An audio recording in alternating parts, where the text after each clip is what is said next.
Hey everyone, welcome back to the Carrot Poker School. This is grade 3 and it's lecture 7 today. We're on to the topic of triple barreling.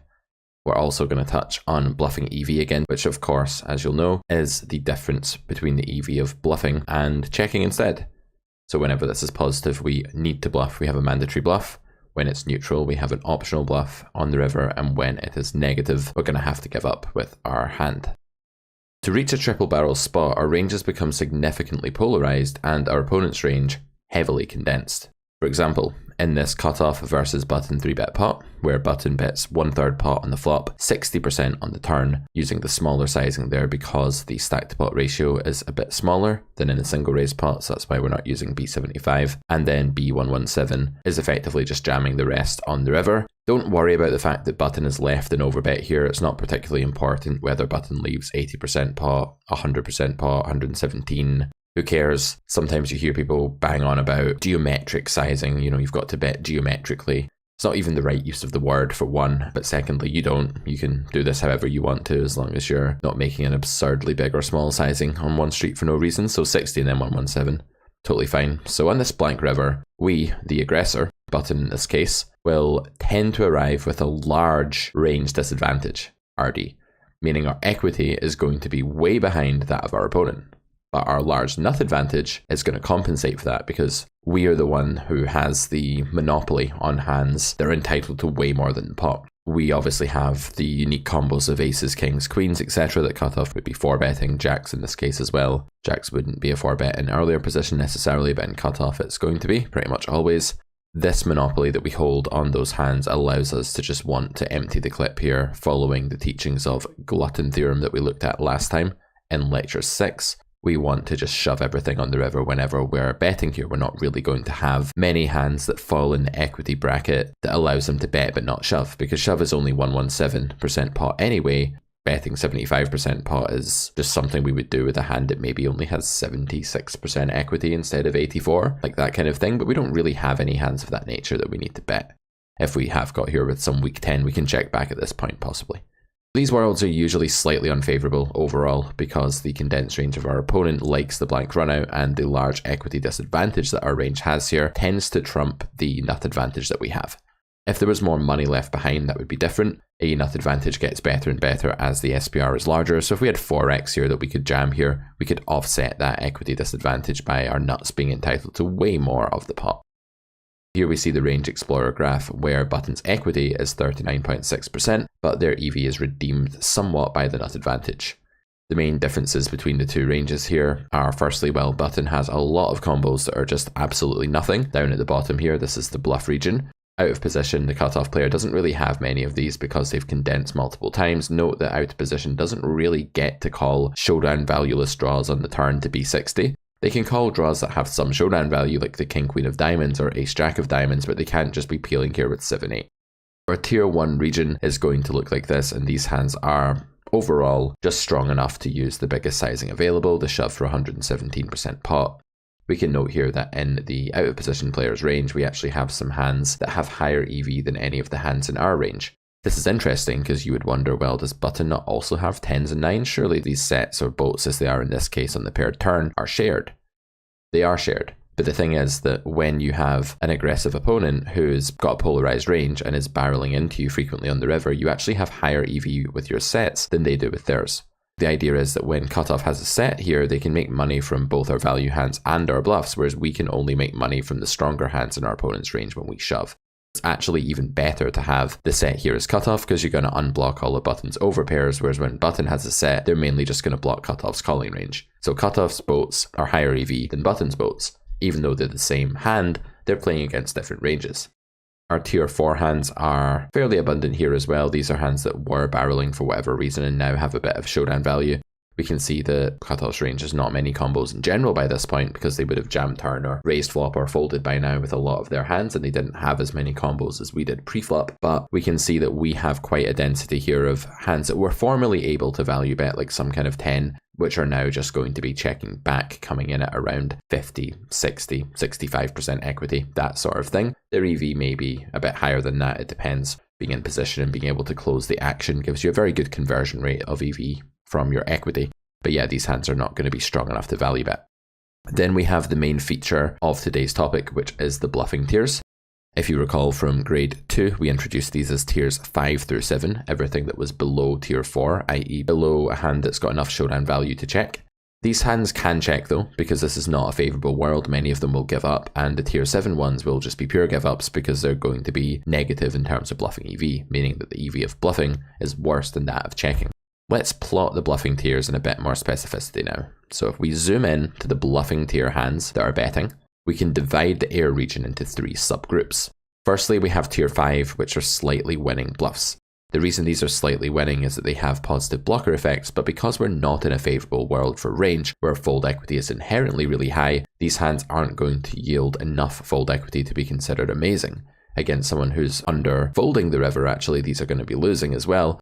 But the idea is that in a completely balanced GTO situation, the blocker properties of these hands just make them slightly winning. But we have seen from looking at data and equity in general that hands don't get a massive equity or fold equity boost just from blockers in most spots. Typically you're looking at about a 3 or 4% fold equity swing at the most. So obviously some exploitative factors can offset this and mean that you still don't want to bluff with tier 5. Tier 6 are going to be your break-even bluffs. They're going to have a neutral mix of Y factor. They're not going to block too many folds, but nor are they going to unblock too many either. These hands are typically okay to bluff with. You should do it sometimes in order to make sure that your value hands get paid off and maintain a relatively reasonable level of aggression. This doesn't have to be perfect in the real world, but you don't want to be obviously and massively unbalanced by always or never bluffing tier 6. With tier 7, these are losing bluffs. They have negative bluffing EV in equilibrium and therefore they must check. Given that they're only going to be losing a little bit of money because blockers can never have a tremendous effect on EV in a spot like this, we would soon start bluffing these against someone that was too tight, and indeed a lot of populations do overfold 3-bet pots on this sort of texture, as we'll talk about in a minute. This is the overall graph here, and we can see that we've now began to differentiate between the few types of bluff that we can have here. Our tier 7 bluffs are losing. They're microscopically worse to bluff with than tier 6. The reason that they appear to be the same EV on this graph is that they're not bluffing, and so they're basically just accepting an EV of 0. Tier 6, in the meanwhile, will be bluffing sometimes, but when they bluff, their EV is also 0 there. While tier 6 and tier 7 look like they have the same EV, they are choosing different actions. Tier 6 is mixing bluff and breaking even, and tier 7 is never mixing bluff but breaking even by giving up. Giving up is break even if it feels worse to you to never win the pot. Tier 5, these bluffs are winning. You can see that the line starts to creep up microscopically here. There's not a big deal. Again, we're looking at EV in quarters here of 50, 100, 150% pot, that sort of thing. So it's not really going to be very visible when we creep up from having 0% pot to 3% pot, but that is indeed what's happening here. As we start to see a more acute climb in EV, that's because we're moving into the tier 4 hands of the in-position player, the button 3-better's range on this Rivel triple barrel opportunity spot. Let's tier our bluff candidates now by imagining villain's range. Remember, we're going to look for hands that have positive bluffing EV, that's our tier 5 hands, and these are hands where the EV of bet is better than the EV of check. In other words, bluffing EV is the difference between betting and checking. In such relatively neutral worlds, we will usually have 3 types of air hand, as we've noted: tier 5, which are slightly winning, tier 6, which are break even, and tier 7, which are losing. And while I keep stressing that these do not trump exploitative considerations, the better you get at this, the more your win rate will creep up in the long term by your general accuracy with bluff selection improving.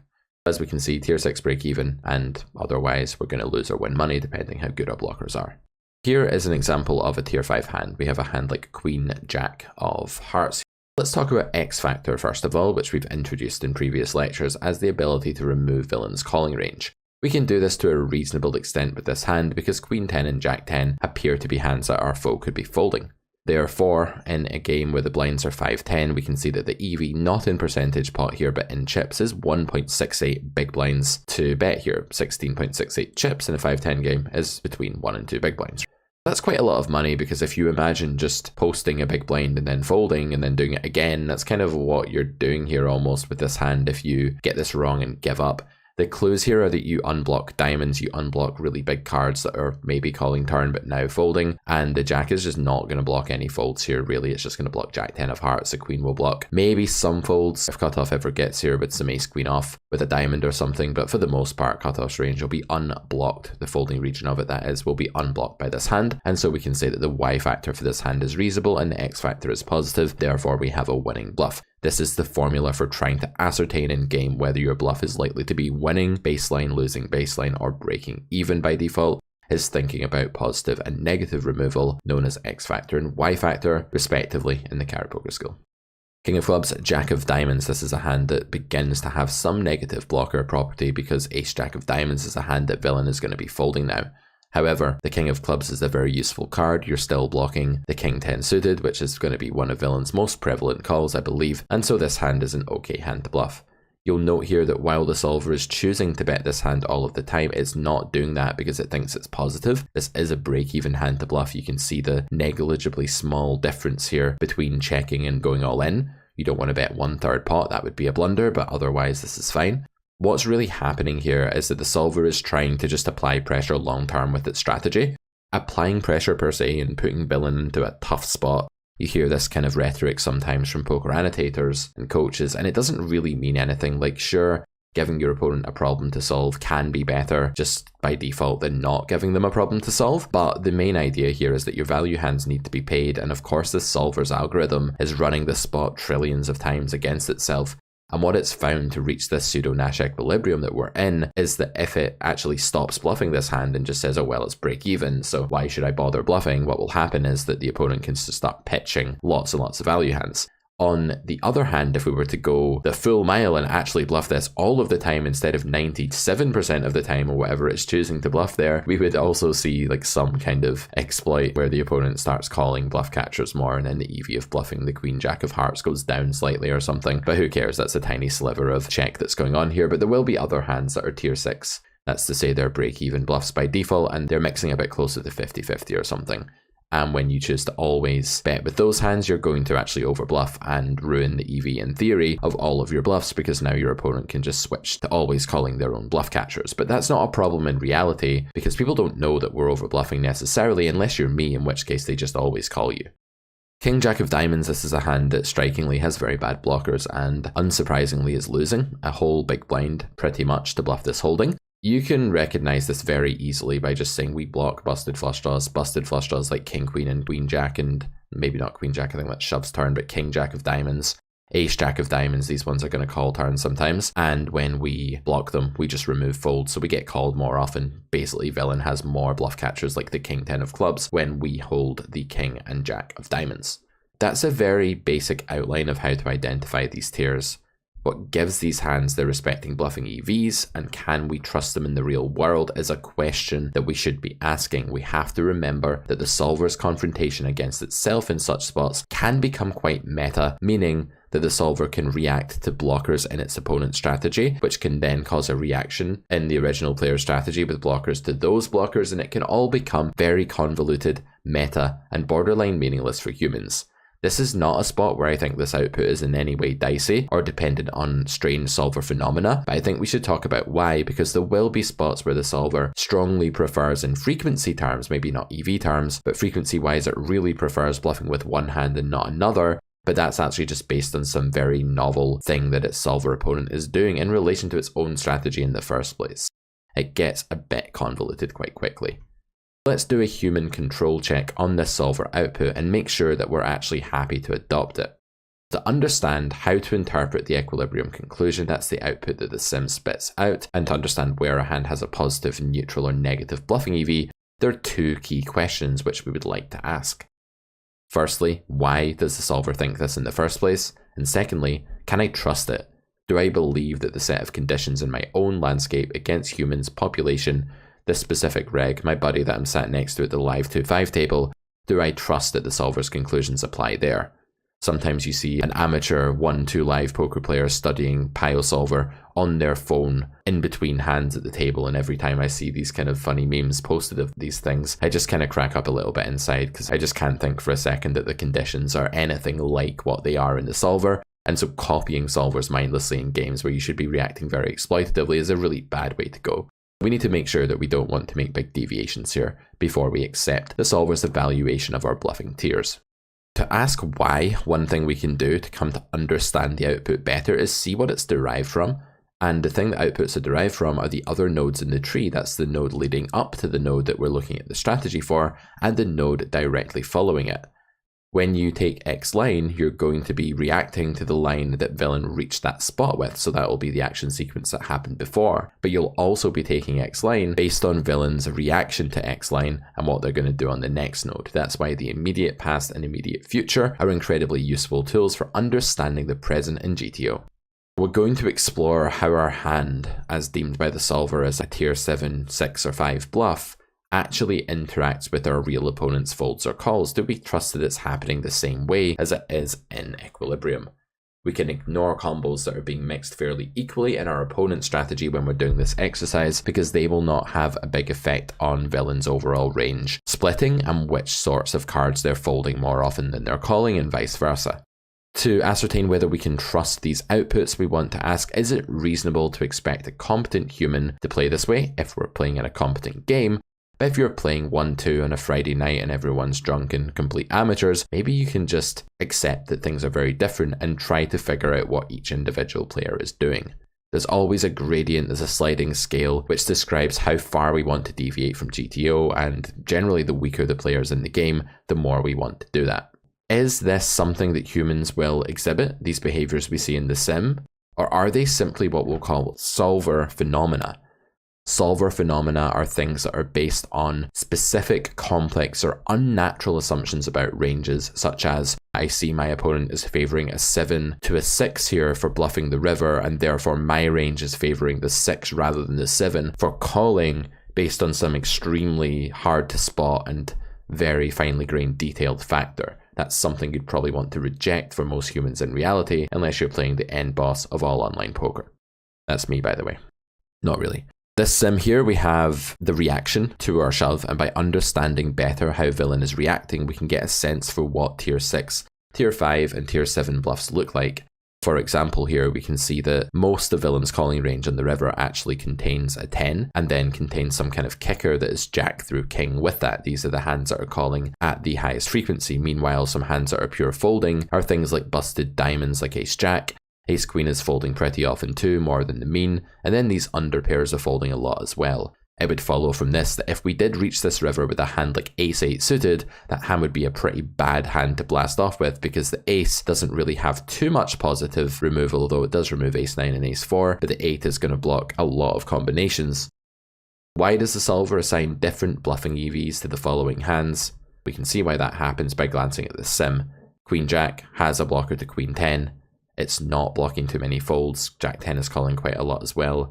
It just seems to not have any bad Y factor. It's leaving the folding range alone. It's blocking the calling range, i.e. it's got good X factor. King jack, we've discussed this one, a little bit of a mixed bag. And then king jack of diamonds, just mostly negative due to blocking a higher density of the busted flush draw folds. What we'll do here is just compare this in a table format. Here the solver thinks queen jack is winning. Do we agree? Well, it says that it's blocking the calls pocket jacks of various suits. I can trust that. I believe that my human opponents will also be calling down on the river here with pocket jacks. Therefore, I'm not going to reject this solver conclusion and say, Pio, you're crazy. Humans will fold jacks here. I don't think they should or will. Jacks is basically almost a value beater. I think we could shove jacks ourselves, so villain cannot fold there theoretically, as we know. Also blocks the high frequency HF here, standing for high frequency. Call queen of hearts, 10 of hearts, which is only one combo. We are talking about like splitting hairs here and fine differences in EV, which is why we need to exploit wherever possible. It's much more important than just following these blocker patterns, but these are great to know as a baseline. I think we can trust this, although I'm a bit less confident on this one. In some games I can see people just saying, oh, I don't want to stack off the top pair or something of this nature, even though it's one of the better bluff catchers in our range. Blocking top set is a good thing to do, or blocking 10-9, a good thing to do when you're calling river. Also, unblocking the pure folds ace queen and ace jack of diamonds. Good Y factor, good thing. Can we trust this? Yes. I strongly believe that humans will also A, reach this node with busted flush draws like these, and B, fold them on the river. As long as we think both of those two things are happening, then we can be confident that this output is just as relevant in reality as it is in the sim. Our tier 6 break-even bluffs now. The solver thinks that these are blocking the pure calls, Jack of Diamonds X. That's why it's also a mixed bag. There's some positive attributes to Jacks being blocked here by the Jack of Diamonds. The Jack of Diamonds is a multifunctional card. It's not as bad as the King of Diamonds because while the King of Diamonds blocks only folds, it only has bad Y factor. The Jack of Diamonds has good X factor, so it massively compensates for it.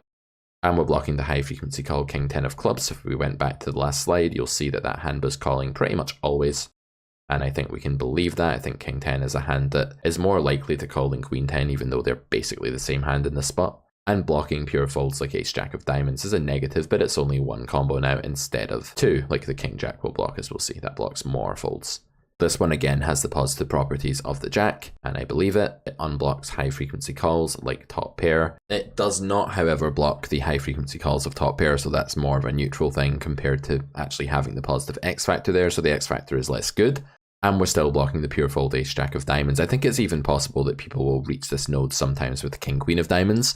I think the solver's pure jamming this on the turn where it has it or raising on the flop, but I wouldn't be totally surprised if some humans had that hand, and that could render a hand like King Jack of Diamonds an even worse proposition for bluffing. Since all three cases have the same positive blocker property, X factor, of blocking jacks, we can actually ignore this and just focus on the differences between them. When we do this, the picture becomes a lot clearer. What we'd like to do is not just learn really specific things like bluff when you have Queen Jack of Hearts and 10-9-4-4 deuce. How are you ever going to remember that? That's not useful for a human to learn in that way. It's far too specific. So what we want to do is generalize. We want to form rules and form heuristics about how we can actually take some nuggets of wisdom from this spot and have them in such a general form that they can be applied to other spots as well. Rather than just finish our analysis here by accepting the conclusion, a leak that far too many poker players succumb to. I think poker players in general are very guilty, guys, of just looking up a sim, validating their own play or critiquing their own play, looking at an answer like, oh, which hand would bluff here? Okay, it's this one, I'll remember that. You won't remember that if you don't actually give it any meaning. When you're providing a heuristic for a spot based on some evidence from a solver output, you always want to describe it in words and semantics and not just like copy and paste a hand thing into a document and be like, okay, this hand bluffs here. That's useless.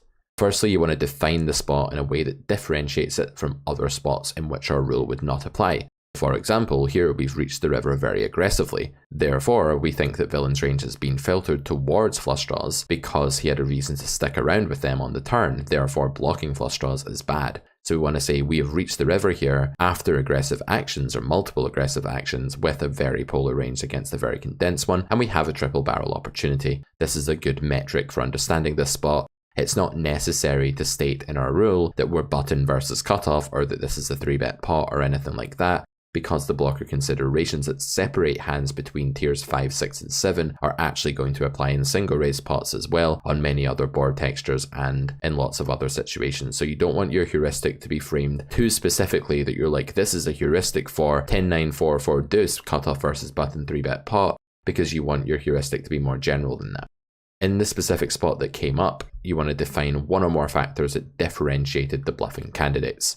Here what we can say is that the main factors that differentiated our bluffing candidates, and again these will not use words like diamonds or queen jack because these are board specific but will be more general, and we'll say that tier 5 bluffs tended to have a positive combination of having the right suits to block top pair. Note that if you have a diamond here, you don't actually block Jack 10 of diamonds because that's impossible. If you have the Queen of Diamonds, the King of Diamonds, you don't block that hand either. So if we got here with a hand like King, Queen of Diamonds, we would see that the X factor was more negative with that hand.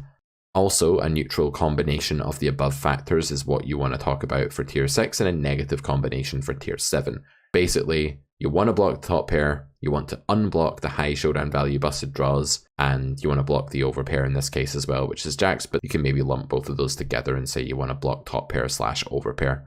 Also, when you block top pair, you're also blocking sets if they didn't jam earlier, right? If someone wanted to slow play 10s or 9s there, then you block those hands in their range. Let's test our rule with a different spot now. Any good heuristic that's general enough should hold up in other situations as well. A good rule for applying a GTO solution should be that it's robust enough to survive in many other spots when you change the conditions. Obviously, if you change the conditions in a way that violates the criteria set out for spot identification in your heuristic, then you can't expect your heuristic to apply anymore. If instead of it being a triple barrel node, you were to change and look at a spot where you had a double delayed c-bet opportunity or something of that nature, but what you would find is that it was no longer a bad thing to block busted flush draws. In fact, it'd be a good thing because villain's heir would no longer be of a flush draw variety for checking all the way to the river. At least not often. That's a useful one. Here we will want to unblock clubs and block the main ace-x combos like ace-queen, ace-jack suited. So we look at this spot, it's blind versus blind, small blind flats the 3-bet pre, and big blind begins tripling off, b33, b60, b87, different sizing now than in the last hand, and b87 is all in. This is because the big blind 3-bet is a bit larger. It's coming in at like 10 BBs, the small blind open was larger, the big blind 3-bet is larger, the pot is bigger, so there's less money left by the river, and again, it's not important for big blind to do this geometrically, as people like to say. I use that word in inverted commas because I don't think it's actually the right word for what they're trying to describe. Interesting situation where when we're bluffing, the ace-x is clearly the thing that's going to be calling, so the main combos of ace-queen and ace-jack suited here are going to be things that don't contain hearts. There'll be some ace-queen off and ace-jack off actually in this spot as well, because it's such a late position battle, so the suitedness won't be such a key factor. However, if we played this spot big blind against hijack or under the gun, or something of that nature in a 3-bet pot, you would see mainly just suited aces calling, offsuit ones preferring to fold or 4-bet pre-flop. Here we have a very stark split between different bluff candidates. We have Jack 4 of spades, which is actually a really winning bluff, 10-4 which is break even, and the King 7 of clubs which is highly losing. You should be able to have a think about why this is. Maybe pause the video and have a think here. It may not be abundantly clear, but we'll go over it. Okay, I'll assume you've done that. This hand is actually coming in at about 4 big blinds to bluff here. This is a tremendously good hand to bluff. And when you think about it, well, the jack is going to block ace-jack, which actually exists in an offsuit format, whereas ace-10 is going to be less useful. Therefore, when you keep everything else constant and just switch between the jack kicker and the 10 kicker, what tends to happen is that you no longer have as good X factor and you just become break even. A lot of villains call down one pair hands here are ace-jack, and that's because ace-jack offsuit gets to flat in this very late position battle. King 7 is losing, but not by a huge amount. It's actually got a little bit of showdown value as well, believe it or not. The reason for this is that blind versus blind is a very tricky and polarized spot pre-flop. The big blind player is going to have a range full of jack high, 10 high, 9 high, hands that they wouldn't really have so much if they were, say, cutoff versus button, like we looked at previously. In these situations then, whenever the big blind player is 3-betting, they very often have just absolute trash, so small blind can actually go check call here with various hands like queen jack of clubs and expect to win against big blind's give ups pretty frequently. Because big blind's going to give up 10-4, as you can see in the tier 6 region there sometimes, and we're going to win against that with a hand like queen jack or queen 10 suited. King 7 does actually win against some of these lower busted flush draws, which would normally have to play in a different way in reaching this node. If we were against a stronger range here as small blind, that's to say if the big blind was 3-betting more linear perhaps pre-flop, we wouldn't be able to just call turn with a hand like queen 10 of clubs and then show down. Because we can do that in GTO here, the big blind player is actually happy checking King 7, not because it's horrendous to bluff, actually this is an okay hand to bluff in this spot apparently, according to the solver, but it's much better to check. Here we can clearly see the influence of the King of Clubs. It does unblock high frequency 1-pair calls while also blocking folds, so it's not a great thing to bluff. I think this 7 is a really good card for removing folds because I don't think the small blind player is going call fold with a 7 ever, so this hand is definitely a mixed bag and fairly close to break even as a bluff, but when you're winning by checking, you've got to check. What about this Jack 4 versus 10-4 dichotomy? Villain always calls ace-jack suited and ace-jack off. These are value beaters, they don't mix at all because they're actually chopping with some of our value bets. We can shove ace-jack here ourselves. But ace-10 is actually just a bluff capture. We don't 3-bet ace-10 pre-flop here, we call all of the combos of ace-10 offsuit and suited. Although you could 3-bet ace-10 suited. So there's a huge difference between having a jack and having a 10 because the jack actually beats value hands when you have ace-jack. Therefore, the small blind player is going to be calling with ace-jack always, but ace-10 isn't really a hand that's being 3-bet by the big blind, so this isn't even a good hand for them to call. This does get a bit meta. Against some humans, you might find that they just always call ace-10 or ace-jack, or they fold both of them, or they treat the two hands equally, and so you can see that in some cases here we may need to take such a solver output with a pinch of salt. We're looking at these differences when ranges get kind of snug like this, the X factor does become more important. I'd say in general the X factor is a bit more important, like blocking your opponent's good hands when you're bluffing in 3-bet and 4-bet pots than it is in single raise pots where all shapes and sizes of top pair are going to be mixing call on the river. Let's move on now and discuss some bluffing tiers in unfavourable worlds where we're going to have to be extra careful and only really the tier 5 hands are going to be surviving as bluffs. On the below runout, big blind is actually in a massively awful world for their range, whereas best bluffs are breaking even. This is the sad state of affairs, but when we think about how players reach this spot, it becomes clear why this is the case. Small blind's range in this 3-bet pot for going open, call the 3-bet, check call flop, check call turn, and then check river is very different to big blind's range in this situation.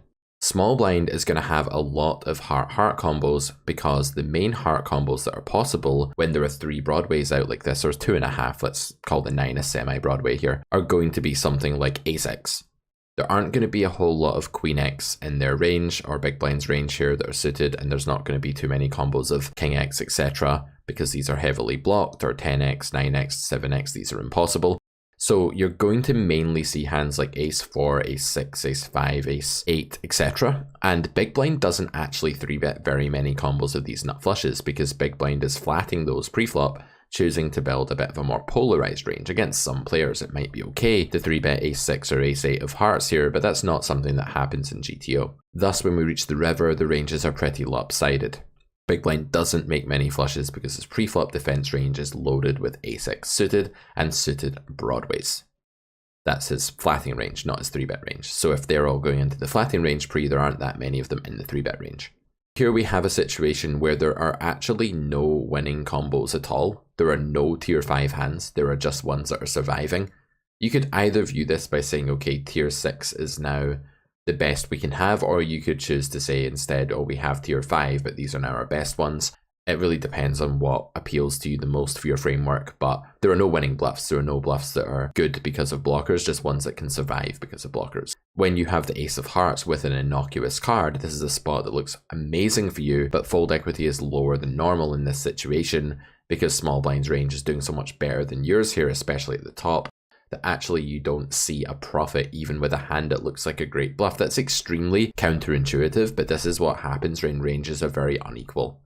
The Jack 5, if you bluff with a terrible hand in a spot that's really bad for your range, what happens is that you just hemorrhage a ton of money. That's right, you're losing 10 big blinds by blasting off with this hand that has terrible Y-factor properties, blocking a lot of the Jack 9 suited, Jack 10 suited combos maybe. Maybe not Jack 10 because small blind is out of position, but some folding range hands for sure, and just having absolutely no positive blockers here. I can't think of anything that contains these two cards that small blind would get here with that would be thrilled to call off the river at high frequency. Therefore, this is just a really negative blocker hand. Wet blanket's rule is that it's a horrific blunder to bluff without very positive blockers on wet and unfavorable runouts. When the runout is both really distinctly wet, meaning there are flushes and straights possible, and it's also really bad for your range, you need to be extremely careful about which blocker properties you use, because if you use the wrong ones, you're going to get completely murdered in these spots based on just having a Stark effect where villain calls with a heart here, folds without a heart. They really do try to block flushes when calling off the rest on the river here. So because they're trying to block flushes, and they're also just calling with flushes because flushes are the nuts, their folding range will be littered with relevant non-heart cards, whereas their calling range will contain relevant heart cards like the ace of hearts, the jack of hearts, the queen of hearts really frequently. A hand like Jack 5 just meddles really strongly with those non-heart, bad bluff catcher, folding region hands. The Y-factor properties for Jack 5 of clubs are just hideous. They're really bad. That's wet blanket's rule. You do have to be extremely pessimistic on super wet runouts that are bad for you. Not all really wet runouts are bad for you. This one is a bit of an anomaly because we're in a 3-bet pot in a situation where big blind just doesn't happen to have that many flushes and small blind does based on the pre-flop range construction. But if you're in a single raise pot, cut off against big blind or something like that, usually you're not going to mind a flush runout. In fact, you're going to quite like most runouts that complete draws, particularly ones that complete straight draws, gutters, open-enders, because you're going to barrel turn with these hands, but villain can't necessarily call them out of position. This is very different in this 3-bit pot situation because the ranges pre-flop are very polarized for reaching the flop here, whereas usually ranges are linear and condensed. When you have like a button raiser and a big blind caller, you have 2 linear condensed ranges, but here you have 1 condensed linear range and 1 very polarized one. So extremely different spot that basically gives you a completely different framework to solve. Building rules then finally on wet runouts. This lecture is going to be a little bit shorter than the other ones, but that's okay. Sometimes we need a little bit of a break when we're studying intense poker theory. So let's write up our rule for spots where it's almost impossible for either player to land on the river with air. That's kind of what's going on here. There's basically no way that anyone has many combos of air in this spot. We can say wet, highly unfavorable run out in 3-bet pot. We could say that this is a reasonably correct description of the spot. It's not overly specific, it's not overly vague. We're not going into the fact that there's a king on the turn or there's a 3 flush river. We're just saying it's wet and it's unfavorable. And we can identify all other boards and runouts that fit into this category, therefore, and have a heuristic that's useful across lots of different spots. Tier 5. Nothing should be winning. Nothing should be tier 5 in these spots because fold equity is typically just below the pot odds norm. That means that the best blocker hands just claw back enough fold equity to reach break even. It's a sad state of affairs, but this is what happens in poker. Ranges are not created equally, and they don't remain equal even if they are throughout the course of different action sequences and runouts post-flop. Tier 6 hands, these ones are break even. We have some of these, but this is the best we can do, and the only thing that even gets to be break even in this spot is something that will block hands that complete these nuts on the rivers. Something like the Ace of Hearts here, something like the Jack of Hearts. Obviously you can't bluff with the King of Hearts in your hand, that's top pair. That would be putting blockers before hand strength, which is absurd. You're going to have some combos here that do qualify as a bluff, but they've got to interfere, they've got to meddle. It's a bit like interference theorem that we talked about earlier in grade 3, where when you're in a spot that's extremely unfavorable, and there it was repolarizing, where you were facing a river bet and you were thinking about raising, that's an unfavorable spot because your opponent's polarized and bet at you and it's expensive for you to continue. This is also an unfavorable spot, but it's more texturally determined than it is by action sequence. Everything else is losing here, some more than others. If your blockers are innocuous, like they don't remove a lot of folds because, let's say, through some freak miracle you reach the spot with the 3 deuce of clubs. I mean, you're not really going to get here with this hand pre-flop, I hope, but if you did get there with that hand, just for an extreme example to make a case in point here, that hand wouldn't be anywhere near as bad to bluff as a hand containing the Jack of Clubs, because the Jack of Clubs is a relevant card that really does get in the way of villains folding region, whereas the 3 and 5 of clubs or the 3 and deuce aren't going to do that so much. So do think about how innocuous / relevant your card is. And remember that we refer to cards that are relevantly meddling with villain's folding range as danglers. They're dangling out there, blocking his cards that are also just dangling and not creating a good hand. And here, even when the Jack is a kicker to a pair, it's going to be a bad card because the pair is bad now. That's what happens on really wet runouts. One pair becomes the bulk of a folding range. That's what you see here.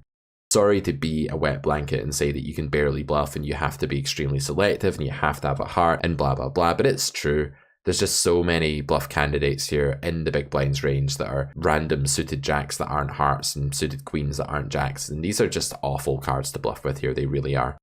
For homework, I would like you to give some examples of winning tier 5, losing tier 7, and break even tier 6 triple barrels in the following 2 spots. Do this without a solver first and then check your work with the solver as always and see how your conclusions have held up. I like to think that many of you will be in our Discord server and you will be chatting in the Carrot Poker School review channels that you will get into. These will be unique for people who have purchased the course and they'll be available for you to actually discuss the school material. So I hope you'll get involved there. You'll post your homework exercises and you'll ask for a bit of help if any of this is confusing. Hijacked versus cutoff is the first 3-bet pot, and then the next one is under the gun versus button. The right hand texture there is very bizarre, so have a careful think about how equal or unequal ranges are when you reach that river, who's the spot better for, and what's that going to mean, how selective will button need to be with their bluffs. I'll see you back here for lecture 8, only a few lectures to go now before you complete the Carrot Poker School and do the grade 3 exam. Do stay tuned for more courses at carrotcorner.com as well. By the time this is out, there'll be more in the making, so do keep checking back even when you finish the school. Hope you're enjoying it so far. See you in the next lecture, and good luck at the tables. Bye for now, guys.